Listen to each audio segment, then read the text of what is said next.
Hello guys, welcome back to my channel advance English 101। आज का हमारा पहला टॉपिक है little did I know that, जिसका मतलब होता है मैं थोड़े ना जानता था कि, या मुझे क्या पता था कि। आइए देखते हैं पहला सेंटेंस। मुझे थोड़े ना पता था कि एक दिन मुझे अंग्रेज़ी बोलना सीखना पड़ेगा। Little did I know that one day I would have to learn to speak English. मुझे क्या पता था कि एक दिन मुझे तुमसे क्षमा मांगना पड़ेगा। Little did I know that one day I would have to apologise you.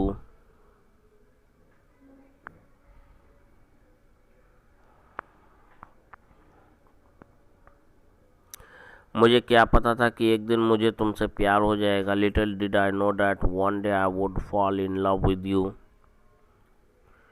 Little did I know that one day I would fall in love with you.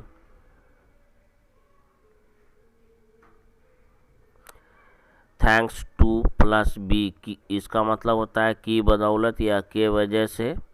तुम्हारी बदौलत या तुम्हारे वजह से हम यहाँ समय पर पहुँच कर अपना काम पूरा किया। Thanks to you I completed my work after arriving here on time. तुम्हारी मदद की बदौलत हमने उस परीक्षा में अच्छे अंक प्राप्त किए। Thanks to you I secured good marks in that exam, या thanks to you I obtained good marks in that exam.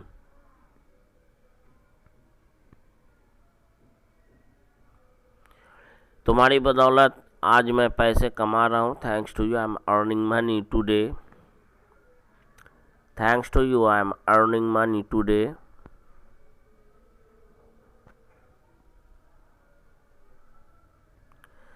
अपने माता पिता की बदौलत आज मुझे एक बेहतर ज़िंदगी जीने का अवसर मिल रहा है। Thanks to my parents today I am getting the opportunity to live the better life, to live a better life.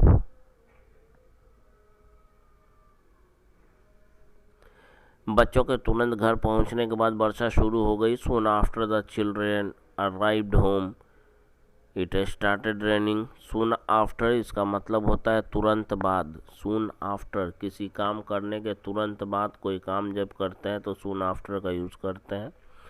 School से आने के तुरंत बाद मेरे बच्चे खेलने चले गए। Soon after came back from school my children went to play. Soon after came back from school my children went to play. Meeting के तुरंत बाद मैं उससे मिलने गया। Soon after the meeting I went to meet him. Soon after the meeting I went to meet him. वर्षा के तुरंत बाद सूरज निकला और आसमान साफ हो गया। Soon after the rain stopped the sun came out and sky cleared up. Soon after the rain stopped the sun came out and sky cleared up.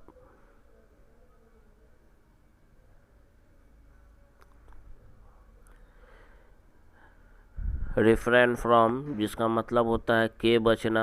Structure है रिफ्रेन फ्रॉम प्लस नाउन या verb की fourth form. मैं बुरी संगति से बचता हूँ। I refrain from bad company. I refrain from bad company. मैं हर दिन तुम्हें कॉल करने से खुद को नहीं रोक पाता हूँ। I don't refrain my self from calling you every day. I don't refrain my self from calling you every day. मैं हर दिन तुम्हें कॉल करने से खुद को नहीं रोक पाता हूँ। वह तुमसे बिना बात किए नहीं रह पाता। He doesn't refrain from talking to you. He doesn't refrain from talking to you. मैं कभी कभी उससे बात करने से खुद को रोकता हूँ। I myself refrain from talking to her sometimes, या I myself refrain from talking to him sometimes. Lead to इसका मतलब होता है की ओर ले जाना, किसी दिशा की ओर ले जाना, किसी ओर ले जाना। Subject plus helping verb leads two plus lead या लीड्स टू प्लस ऑब्जेक्ट। यह तेल वाला खाना आपको मोटापे की ओर ले जाएगी। This oily food will lead you to obesity. This oily food will lead you to obesity, या तेल वाला खाना आपको मोटापे की ओर ले जाएगा। तुम्हारा कारनामा तुम्हारे माँ बाप को जेल तक ले जा सकती है। Your doing may lead even your parents to jail. Your doing may lead even your parents to jail. तुम्हारा ये कारनामा तुम्हारे माँ बाप को जेल तक ले जा सकती है। बस यही रास्ता जो तुम्हें कामयाबी की ओर ले जा सकती है। This is only the path that leads you to success. This is only the path that leads you to success. No wonder इसका मतलब होता है, इसमें कहने वाली क्या बात है, स्ट्रक्चर है नो बॉन्डर प्लस हमारा कंप्लीट सेंटेंस। इसमें कोई हैरत की बात नहीं या कोई कहने वाली बात नहीं है कि तुमने उसे गाली दे दिया। No wonder you abused him. No wonder you abused him. इसमें कोई हैरत की बात नहीं है कि वह अंग्रेजी बोलना नहीं जानता। No wonder he doesn't know how to speak English. No wonder he doesn't know how to speak English. इसमें कोई हैरत की बात नहीं है कि वह अंग्रेजी बोलना नहीं जानता। इसमें कोई हैरत की बात नहीं है कि मेरा छोटा भाई अमेरिका जाने वाला है। No wonder my brother is to go to America. या no wonder my brother is going to America. वह पूरे दिन बाहर रहा है। He has been out the whole day. इसमें आश्चर्य वाली कोई बात नहीं है कि तुम थके हो। No wonder you are tired. No wonder you are tired. Without saying इसमें कहने वाली कोई बात नहीं है। रूल की बात करें तो it goes without saying plus हमारा कंप्लीट सेंटेंस होगा। आइए देखते हैं इसका पहला सेंटेंस। बिना कहे ही समझ में आता है कि हवा, पानी और भोजन जीवन के लिए ज़रूरी होता है। It goes without saying that air, water and food are necessary for life. It goes without saying that air, water and food are necessary for life.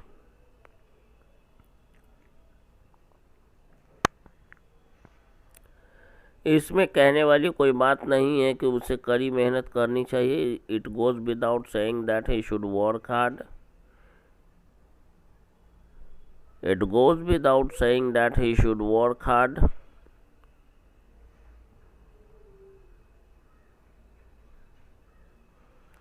इसमें कहने वाली क्या बात है कि तुम्हारा बेटा जुआरी नहीं है। It goes without saying that your son is not a gambler.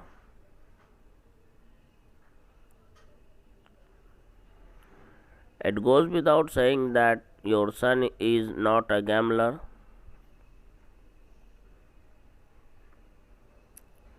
Obsessed with इसका मतलब होता है किसी चीज़ या किसी इंसान के ख्यालों में रहना या ख्यालों में डूब जाना या डूबा रहना। स्ट्रक्चर है subject plus helping verb plus obsessed with plus noun या वर्ब की फोर्थ फॉर्म और ऑब्जेक्ट। जब मैं ऑफिस से अपने घर पहुंचा तो मैंने देखा कि मेरी बेटी अपने मोबाइल के साथ लगी हुई थी, यानी मोबाइल में डूबी हुई थी। When I reached my home from the office, I saw that my daughter was obsessed with her mobile.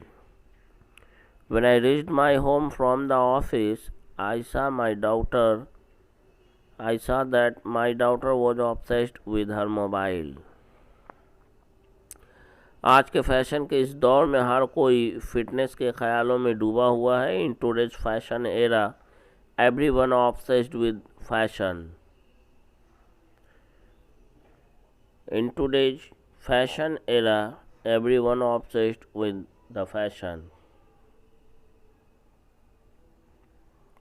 Obsessed with किसी चीज़ या किसी इंसान के ख्यालों में रहना। उस लड़की के ख्यालों में मत डूबो। Don't obsessed with that girl. Some other time जिसका मतलब होता है फिर कभी। मैं अभी व्यस्त हूँ, आई एम बिजी। क्या हम फिर कभी मिल सकते हैं? Can we meet some other day. क्या हम फिर कभी मिल सकते हैं? Can we meet some other day.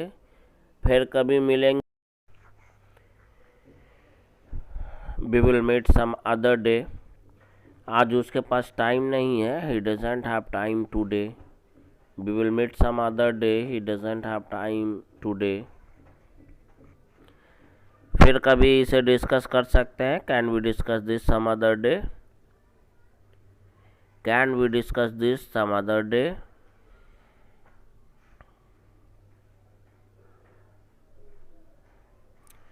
क्या हम लोग आपसे फिर मिल सकते हैं, फिर कभी मिल सकते हैं। Can we meet some other day, can we meet some other day.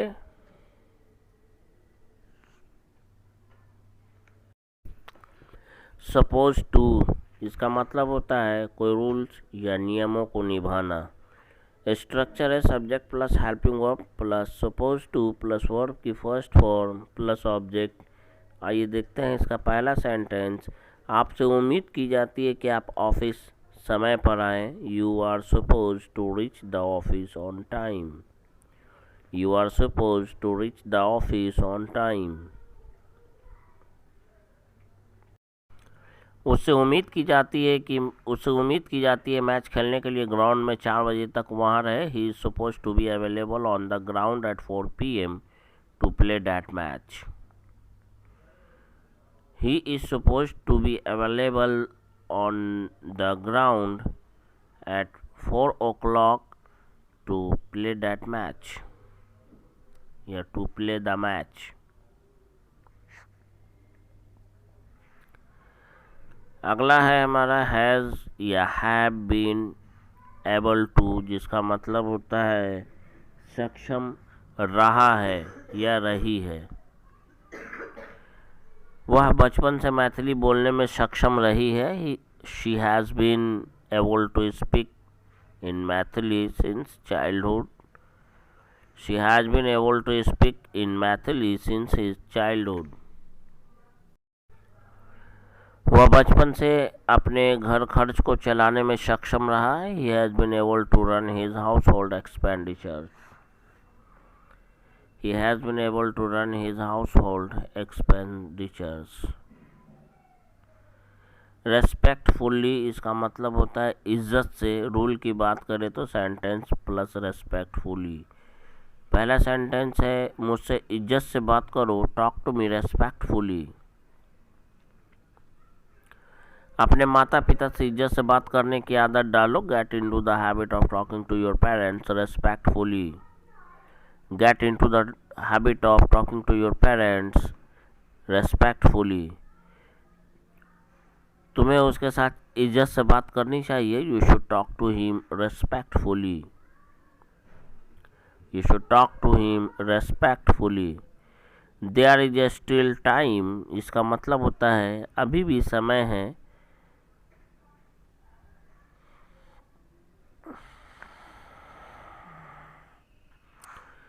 Sentence है अभी भी वक्त है, सुधर जाओ। There is still time, mend your veg.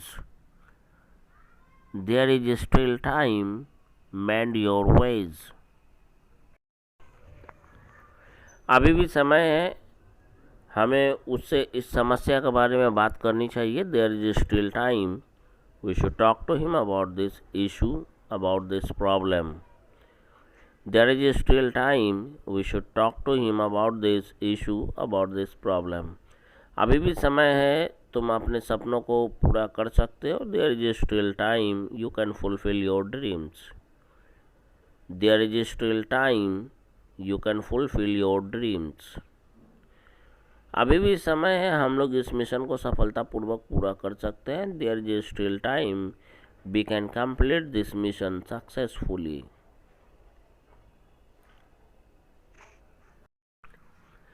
In a dilemma, इसका मतलब होता है दुविधा में, असमंजस में, मुश्किल परिस्थिति में या दोहरी मुश्किल में। इन अ डिलेमा बहुत ही इम्पोर्टेंट है ये। पहला सेंटेंस, उसने मुझे दोहरी मुश्किल में डाल दिया है। He has put me in a dilemma. He has put me in a dilemma या he has placed me in a dilemma भी बोल सकते हैं। उसने मुझे एक मुश्किल परिस्थिति में डाल दिया है। He has put me in a dilemma.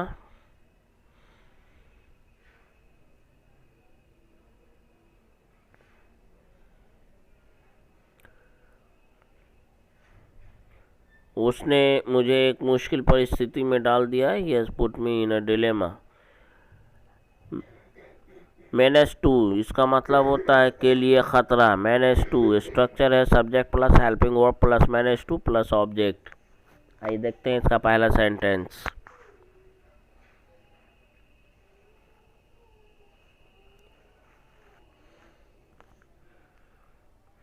उसका एक्टिविटी उसके पूरे परिवार के लिए खतरा है। His activity is menace to his whole family. His activity is a menace या is menace to his whole family.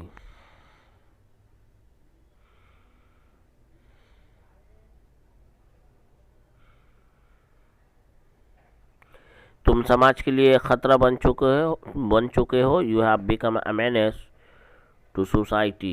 You have become a menace to society.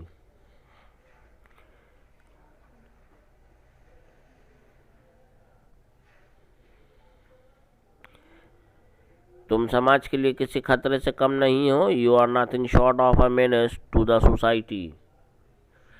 You are nothing short of a menace to the society.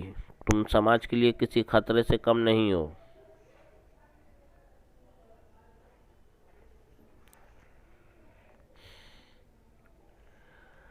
So guys, मैं उम्मीद करता हूँ आपको ये video बहुत पसंद आया होगा। और अगर मैं गलत नहीं हूँ, मैं बिल्कुल सही हूँ, तो प्लीज़ लाइक शेयर और सब्सक्राइब करने में कंजूसी ना करें। दिल खोल कर लाइक करें, शेयर करें, सब्सक्राइब करें। और हाँ, अगर आपने हमारे चैनल को अभी तक सब्सक्राइब नहीं किया है तो इसे सब्सक्राइब ज़रूर करें। मिलते हैं इसी तरह के कल फिर एक नए वीडियो में एक नए लेसन के साथ। तब तक के लिए goodbye and take care of yourself. Thanks for watching this video.